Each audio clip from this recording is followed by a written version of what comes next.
Hello, everyone. Welcome to the Change on the Run podcast, where we discuss common change challenges and ways you can address them when you're short of time. And I'm your host, Phil Buckley.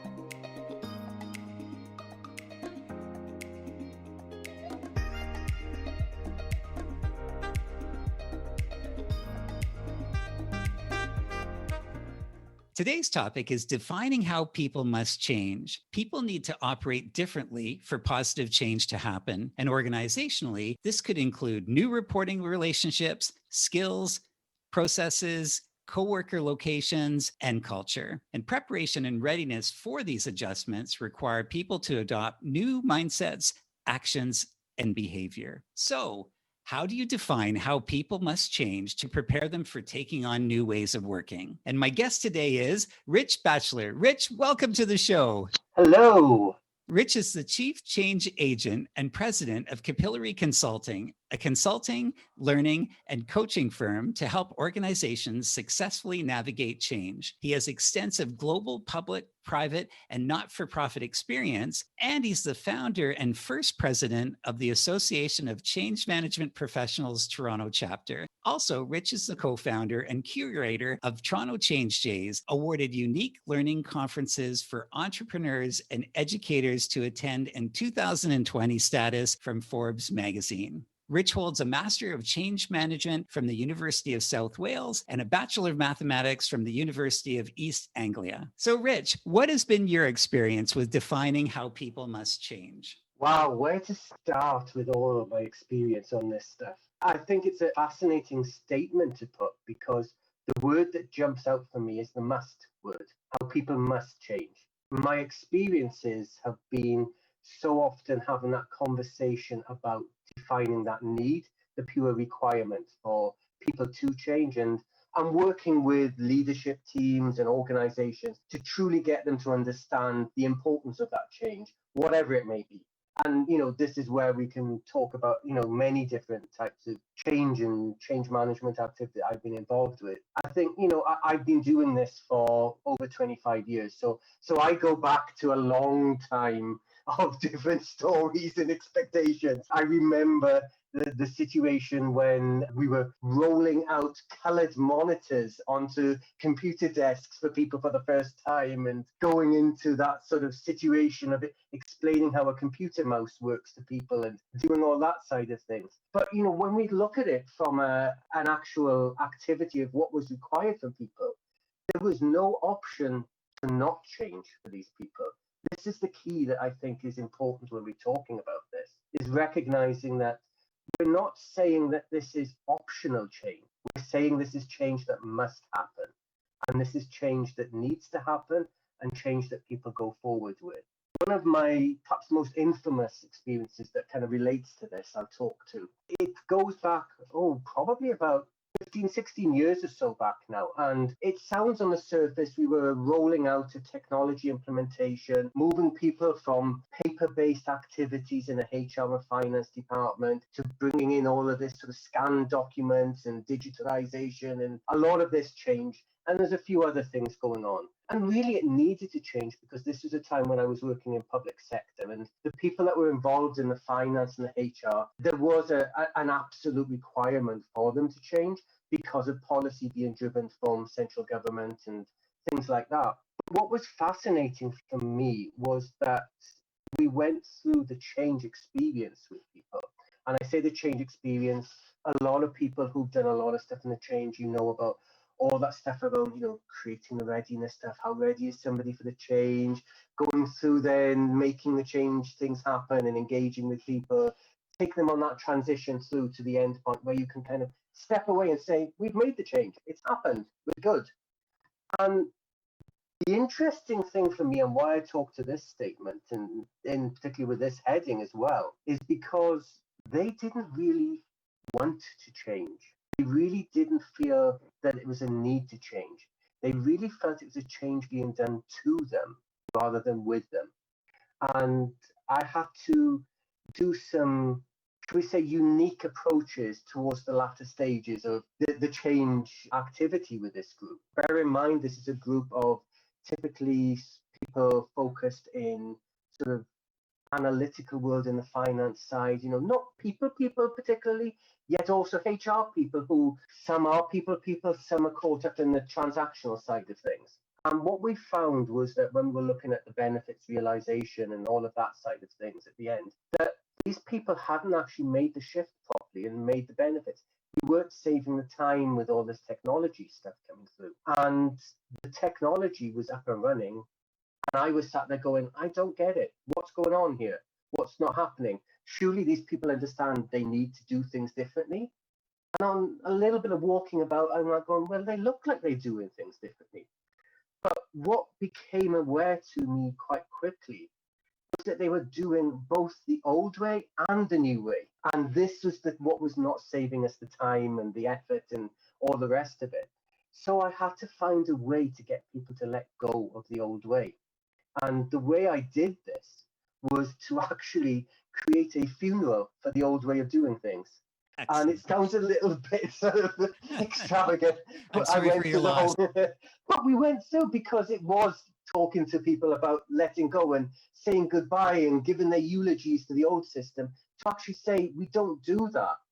And it's something that I find I talk to so many people about is we focus so much on the great, wonderful new thing, we actually forget to find a way of putting away the old way of doing things, stopping it, closing it off, whatever it may be, switching off the computer system, putting away those paper files so nobody can use them anymore. So that's kind of a unique situation. If you imagine the visual of about 250 people in a parking lot around 6 burning oil drums, as they were throwing paper into these oil drums, giving eulogies and saying goodbye to all of their past endeavors. I should hasten to add, it was not the actual paper, it was token paper. Otherwise, records admin would have probably had various words to say with me. So it seems like it's like the mindset of we do need to change. Is that the hardest piece, the mindset piece, or is it the behaviors, or is it the process or actions piece from your vast experience? What's the hardest one to adjust? I think actually, as you say, the first one, I think it is a mindset shift that is the most challenging piece. I think the process piece, and you can get people into a habit of doing a new routine, a new process, a new whatever it is you want them to do. But particularly because of some organizational cultures being so organically formed over time based on who happened to be there at a particular time, getting people to shift their mindset to actually truly believe in why they need to move forward. This is a change that has to happen here, and getting people to make that sort of personal, almost psychological contract with that change, I think, is the difficulty for people. And it means that there's a lot of conversations that need to take place, a lot of discussions that need to take place with people to get that mindset.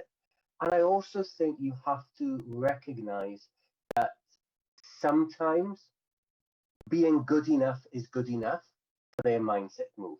You can't expect everybody to shift 100%, but if you can get about 80+% of people shifting 80+%, that's enough to make things move forward.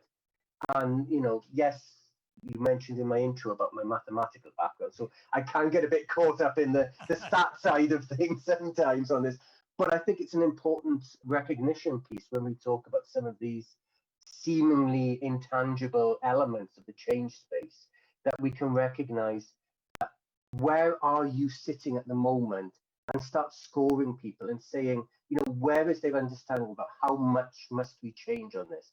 Do you actually understand the value, the need? Have you found the connection to what you do?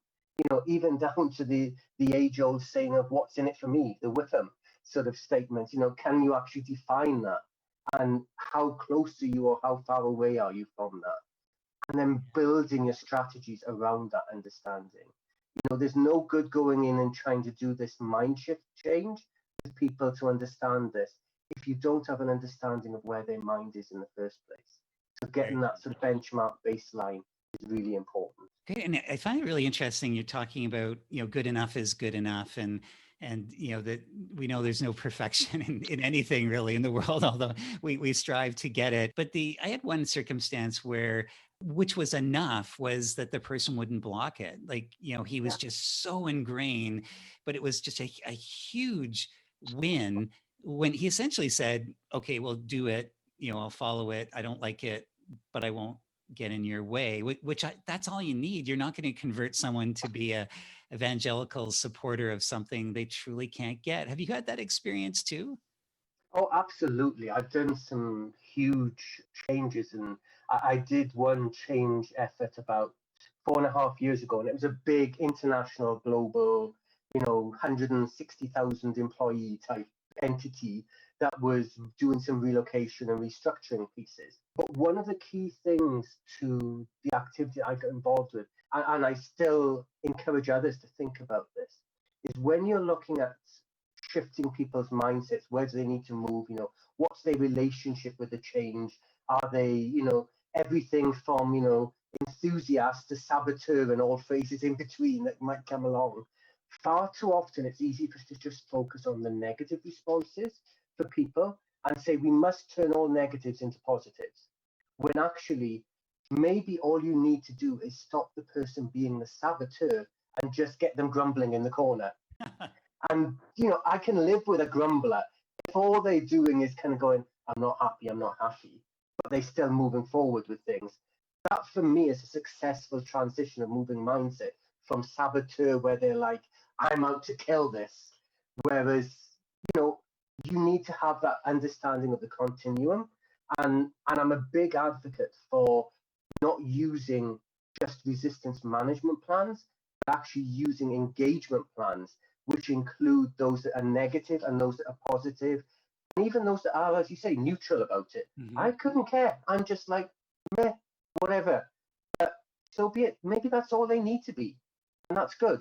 You don't need to create an army of people that are all flag waving enthusiasts going out there, because that's the effort and time that would take to achieve that would be far more than it's actually worth for the actual results you're going to gain from it. So absolutely on that sort of continuum piece. And I'm wondering, what is good enough? And I don't know if you've seen this, but I think there can be a default with people who are working on change, who are defining these are the different things that must change, and they fill out massive spreadsheets, and they come back after 4 weeks and say, I got it. There's 452 changes that we have to do with these 150 people, or your example is such a massive change.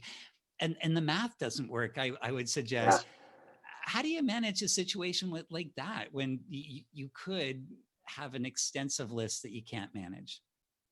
Yeah, and you mentioning that number gave me a very big flashback moment to one of my early times that I actually created the change management presence in one of the ministries in the UK when I was based there. And when we first did our audit of changes, it actually came up with, I think, not quite 400, but 300 and something different changes were on the go at that point in time. And I'm like, we do not have the capacity to do all of this stuff. We need to do some prioritizing.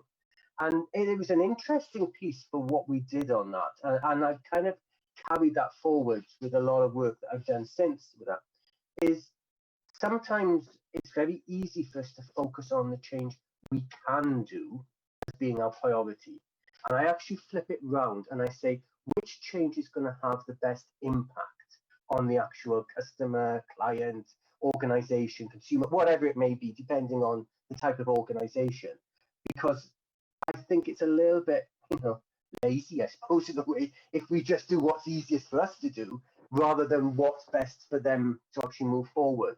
So, looking at the kind of benefits that people are looking to get from things and seeing how that's going to shift.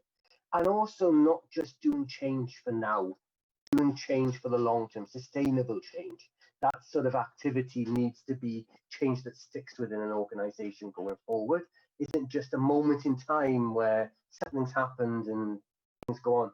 So I think for prioritizing, it's about looking at it from the opposite lens, and also looking at it in terms of the benefits in the longer term, or maybe medium term.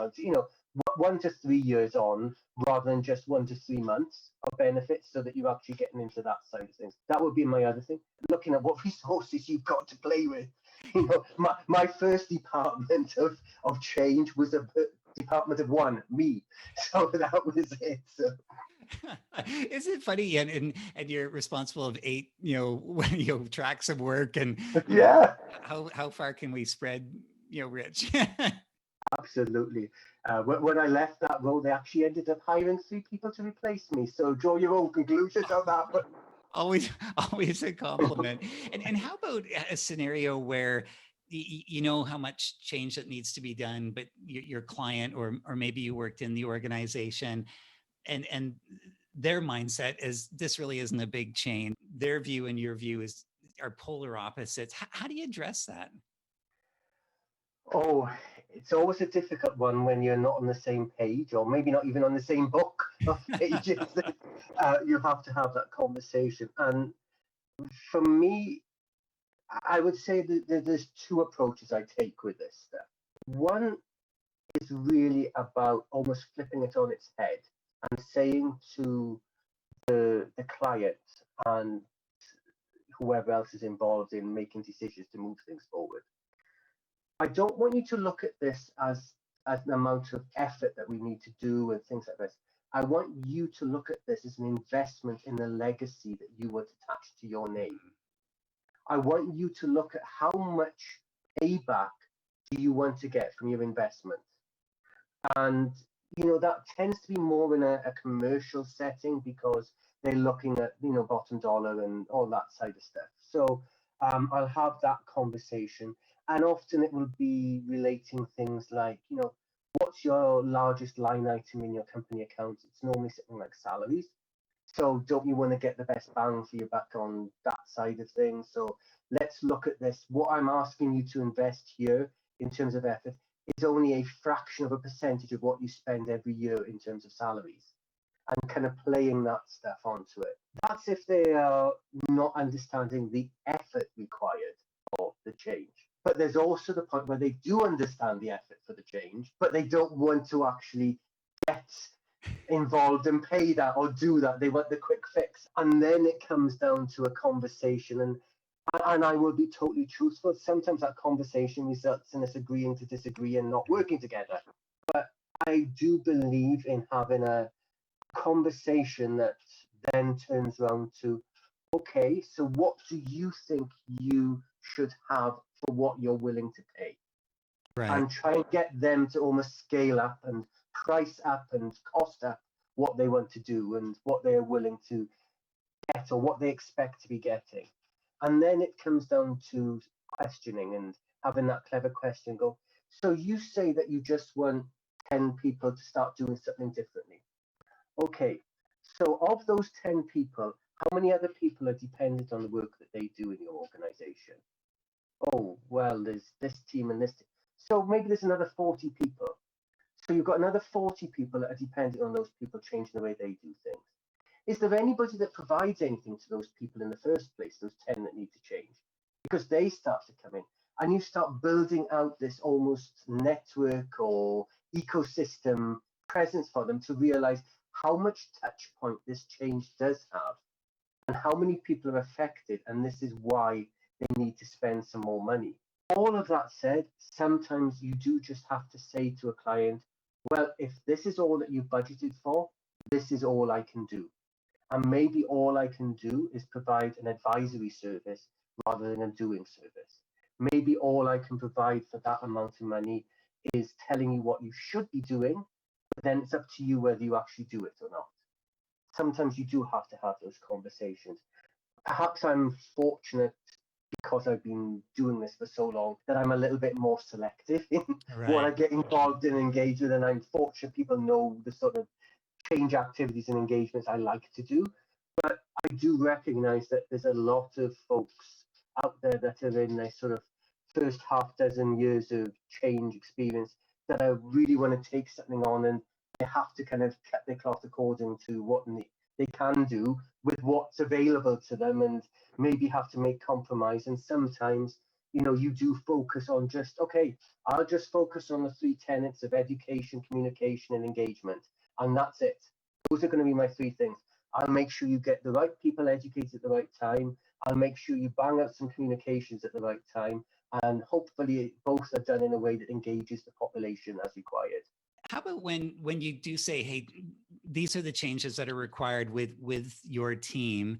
And have you ever had a circumstance where the leader, she or he, has a different view? Like there is no mindset requirement, we're fine. But you say, well, from my diagnosis and discussions, it's a pretty big shift of how people look at their job or how they associate with other departments. Have you ever had that where the person just doesn't see the analysis that you've done about how big the leap it's going to be? Yes, definitely. And I'm sort of smiling to myself as I'm thinking about this, because I'm thinking about one particular incident I had with a technology firm a few years back, probably maybe 7-8 years back now it would have been.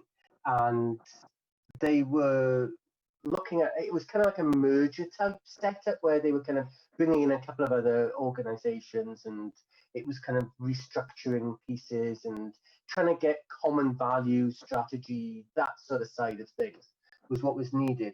And the new sort of CEO was kind of meeting with me. It was only about, I think, 200-300 people in the new combined setup. And I'd kind of said to them, okay, well, I think we need to do a whole, we need to have an understanding about what people feel about the new organization, what things do they like, what things don't they like, blah, blah, blah. And I had a nice hour-long conversation. And then at the end of the hour-long conversation, she turned around to me and went, I don't agree. And I said, pardon? And she said, no, they just need to suck it up and deal with it. And I'm like, I'm not sure how to respond to that. I said, I've sat here for an hour explaining to you the values of the activities that are required to move the organization so they become one new cohesive organization. And then you've just said they just need to suck it up. I said, I just don't get it. And I was, and as you know, and a lot of people know, it's not often I'm lost for words, but I am at this point in time, because I just couldn't understand. And she said, well, I get what you're suggesting to do. I don't see why they should have their hands held so much. They know they come here to work. They know what they're supposed to do. If they can't deal with what they do, then they know where the exit door is. And I'm like, okay, that's an interesting viewpoint. And actually, and the reason I smile is because I did turn this one around. And I'll tell you how I turned it around. Was I said to, and I won't say met me all the way where I wanted, but we moved into the understanding that there was a need for my presence. Because I said, okay, I get that these people might want to leave, or that you are encouraging them. If they don't fit in, they can go elsewhere. But what's your reputation going to be like for future hiring if you do that? What are people going to say? We've got lots of these online Glassdoor type programs that people put their comments on what they think of an employer. I said, do you think it's going to do your reputation any good to have people leaving because they're not being looked after, they're not being viewed as being valuable to the organization? Because basically what you're doing is you're telling people, you can change, we'll change you. And that's not really going to be good. And she kind of went, there was a moment of pause, and I said, okay, let's throw some stats out here. Let's throw some costs out. I said, how much does it cost you to hire a person? $60,000, say, is typical for a sort of first, second level person hiring cost. If you have to spend double that money every time you hire because you're not getting people who want to apply, that means that you're going to be losing that money every time you apply for it, or get people applying for jobs. You're also going to be struggling to fill roles inside the organization. That means you're going to end up having to probably pay overtime fees to those that are in there. That's going to make those people in there feel less likely to want to work there. They're going to start looking for other jobs. They're going to start moving. This is all going to snowball because you haven't given these people the value of what they do for the organization. And you could just see the little bit of a spark of something like, oh, and I said, being totally honest with you, I said, do you want your name to be associated with the worst organization to work for or the best organization to work for. And that was when I actually said her name associated with it. It was like, oh, okay, I see what you mean. I said, yeah, because when we do change management activity, I said, it's not just about task change activity. I said, we're actually focusing on people and engaging people to go through the changes that are needed and to move their set. I said, and people are the people who talk about you, who give you your reputation. Do you want that reputation to go up or down? Because the more you engage in the change management, the more that reputation will go up. The less you engage with it, the more it's likely to go down. And that was how I got her to agree to some work. Not perhaps everything I felt, but some work. Beautiful. And have you ever worked with a leader? There's so many great leaders. I know when we tend to talk, we talk about, hey, this didn't go well because it's just so vibrant and the examples are excellent. Did you ever have the situation where you worked with a leader and she or he knew exactly what had to change? Their perception was so good, saying, this is where we are right now, the traditional change model. And I know these are the changes we need to make to get to where my mandate is drawing us to go. Have you had one of those experiences? It's an interesting one to look at because I've had kind of that experience, but not fully on, where, because it is quite rare, it's very rare. And I'm thinking about a smallish technology firm that I did a lot of work with, helping them to set up their HR department for the first time and doing some organization structure work and things like that. But they weren't a very large firm and everything.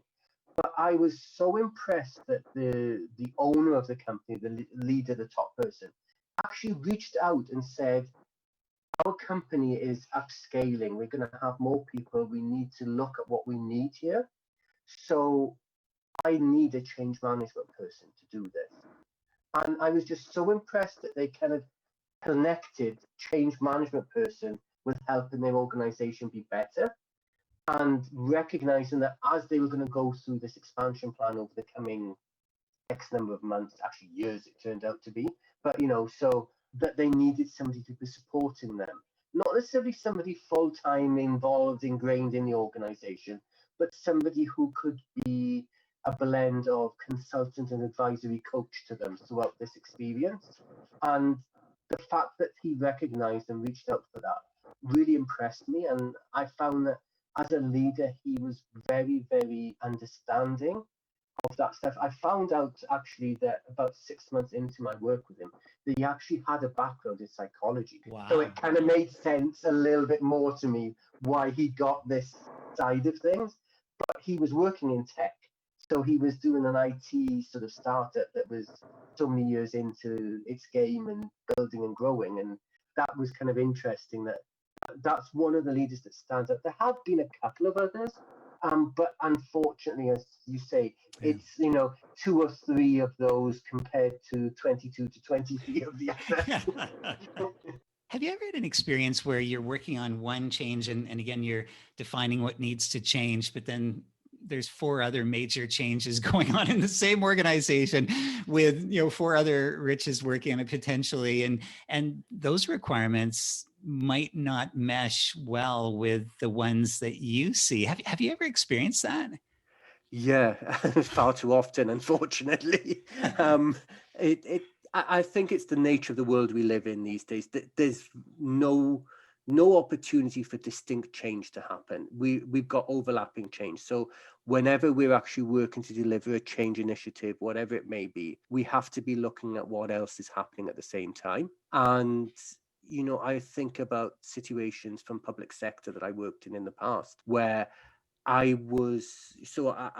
of the areas I was involved with was the vehicle and driver licensing setup in the UK. And you would often have new initiatives coming in on the vehicle side that would impact on the driver side and vice versa as well. And you'd see that there'd be this it almost made you think of like some Roadrunner cartoon where you can see these two people heading towards collision in the minute there, and it's like, oh no, when we get to this point, we're both going to be fighting over the production line for the one's for the vehicle records and one's for the driver's records, and we're both going to be doing that at the same time. So quite a few times with that. More recently, I would give an example of I did a work with a manufacturing company, and what happened was we had a number of changes, and I was fortunate I was able to more or less lead the change in that. But the other changes that were happening, so I was leading a change where they were upscaling, bringing in a much more empower and enable mindset into the organization away from command and control, but they were bringing in new management layers and things like that. But at the same time, they brought in a new HR department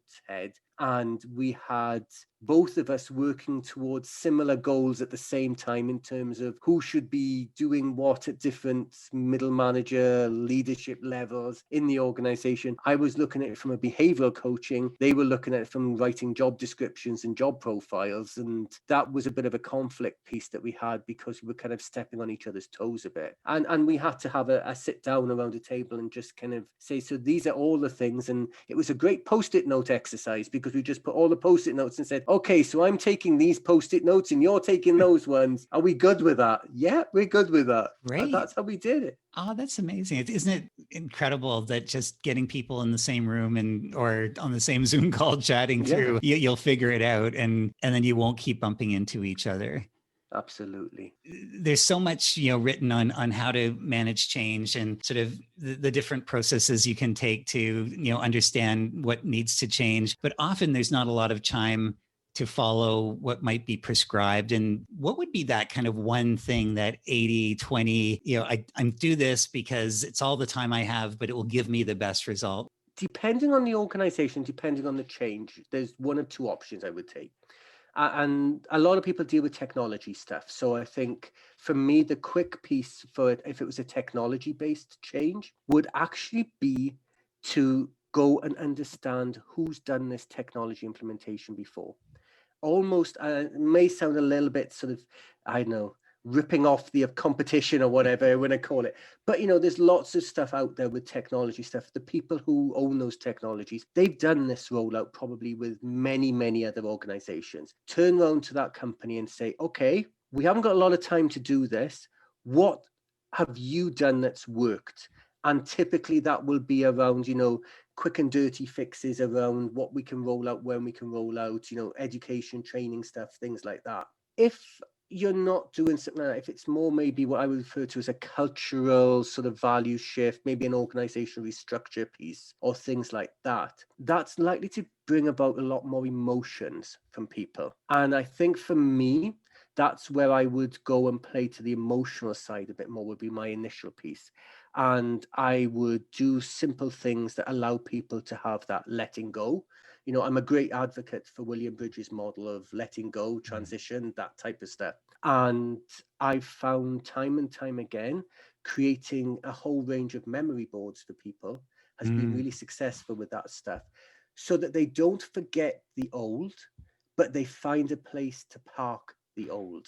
Just as we round off today, is there like a one tip or a watch out, or, this is the most important thing I want to share to the listeners who might be in this situation right now? Anything from your experience that you'd say, hey, and by the way, I just want to leave you with this based on all my experience in defining, what needs to change for people? It's actually a piece that goes against the use of technology. And I'll explain what I mean by this. Back in the day, I don't know when it happened, but somebody said email was the best form of communicating inside organizations. So my tip is to actually ask yourself, when you're about to send an email about a change, would it actually be better having a face-to-face conversation or a phone call rather than sending the email? Because the email might not get the tone or the nuance of the way you want to explain something. And the time that it takes you to write an email, answer all those questions that come back from that email, it's probably more than actually going and speaking to that person face-to-face. So my recommendation, my tip to people is, don't forget, sometimes talking to a person is the most successful way of helping them to understand a change. don't think that email's the best. Email is a bit of a lazy way. Yeah, so true. And it's hard to build a relationship through email. Great advice. Thank you. And how can people get in contact with you, Rich? Yeah, so lots of ways. Obviously, things like the social platforms, LinkedIn, Twitter, I'm on that side of stuff. Just find me, Rich Batchelor. Just remember to put the T in my last name on that side of things. Email me as well, rich@capillaryconsulting.com is always happy to get that. You can go to our website, capillaryconsulting.com, or if you're interested in the learning, we do capillarylearning.com. Both can contact us or anybody else on the team that works with me as well. Thanks for sharing, Rich. I'm sure people will reach out to you. Thank you. And I'd also like to thank our producer, Charlie Buckley, and thank you for listening. And if you have any questions and comments, please email me at phil@changewithconfidence.com. So until the next time, I wish you all the best as you continue to lead change.